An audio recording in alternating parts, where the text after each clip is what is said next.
Some conspiracy theorists say that the demonization of Randy Weaver as a white supremacist is thematic of the New World Order's tactics, that they falsely accuse anyone of anti-Semitism who gets too close to the truth.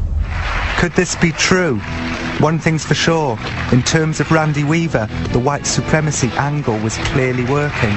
Okay, let's talk about another civil rights issue, this Randy Weaver. He was in the Aryan Nation. My neighborhood, if a guy put swastikas on his kids, I would be a little suspicious. I would say, come on over, we'll have some fruit. The government is saying the order to the men in the field is shoot to kill. And they shot to kill. They kill the dog. They kill the dog. Kill the dog, then they kill the son, and they shot him in the back. The next one they shot the dog in the back. Can you believe that, Gary? That is... Oh, man, that's a canine American. He's got his rights. That was the worst thing that happened. Shot Stryker in the back and hit his spine, and little Samuel, who raised the dog from a pup, saw him run around in circles yiping and then fall dead. Sammy opened fire on the agents that had shot his dog and said, you guys killed my dog, and he opened fire and shot several times, and as it turned out, he didn't hit anybody. But then when they of course fired back at him with military rifles, these automatic fire rifles, and almost cut his left arm off. Now remember, he was about the size of a 10-year-old boy, you know, small. So they shot his left arm to where it was just hanging by the flesh, and little Samuel turned around and ran up the mountain and screamed to his dad, I'm coming home, Dad. And at that time, my fellow officers took a MP5 machine gun and just sprayed him right up the back as he's running away and murdered him right there. And when you machine gun a little boy running away from you and shoot a mother holding a baby in the head, you got jury appeal. They kill the dog. They kill the dog. Kill the dog, then they kill the son, and they shot him in the back. The next one they shot the dog in the back. Can you believe that, Gary? That is... Oh, man, that's a canine American. He's got his rights. That was the worst thing that happened. Right. It wasn't causing any danger. This was a decorated You know what? If you're bringing up your kids in the Aryan Nation, you are causing danger because you're spawning hate in America. The Weaver family were never as hardcore in their beliefs as the people at Aryan Nations. Randy and Vicky were not obsessed with hating Jews. They were not white supremacists. But they liked the neo-Nazis as people, shared their hatred for the government, and enjoyed their picnic areas and summer camp activities.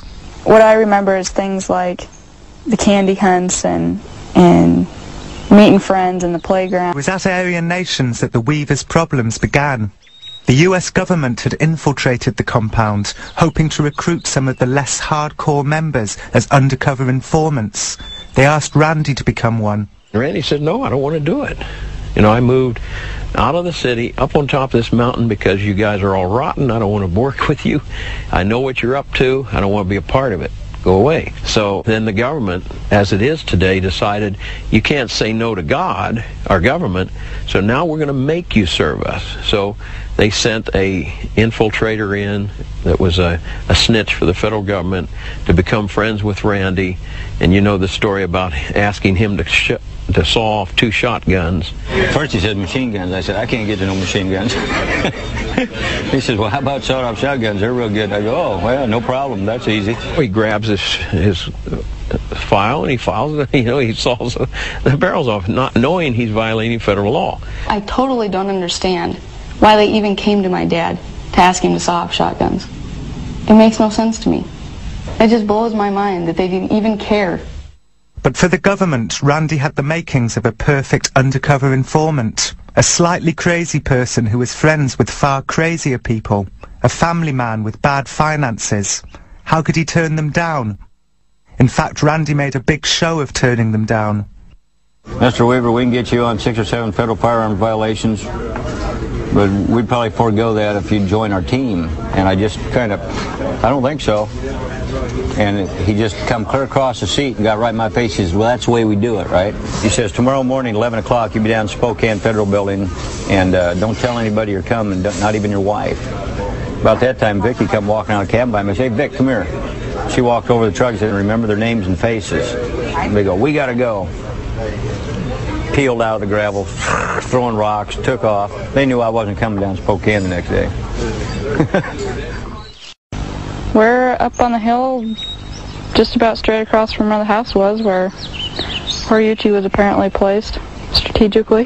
That was the sniper? Mm-hmm. You can see very clearly, at least I know where the house was, but I can see everything real clearly from here. You can see that old cook stove laying on the platform right now. If I can see that, and he had a scope, I know he could see a lot more. He first took a shot at my dad and hit him in the back, came out through his armpit. And then, as they were running into the house, he shot my mother, and it went through her head and killed her, and the bullet then entered Kevin Harris. Where was your mother at the time? Standing right about where that cook stove is. It'd be about exactly where she was. She was holding my little sister. I was 10 months old at the time.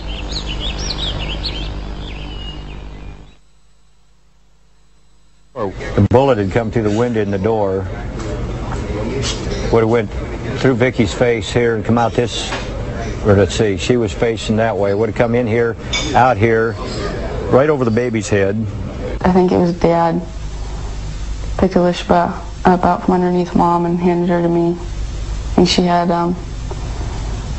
blood and stuff all over her head, and we were afraid that she had gotten hit too, but she was okay. It was just Mom's blood. And that's when we went around and drew the curtains on all the windows.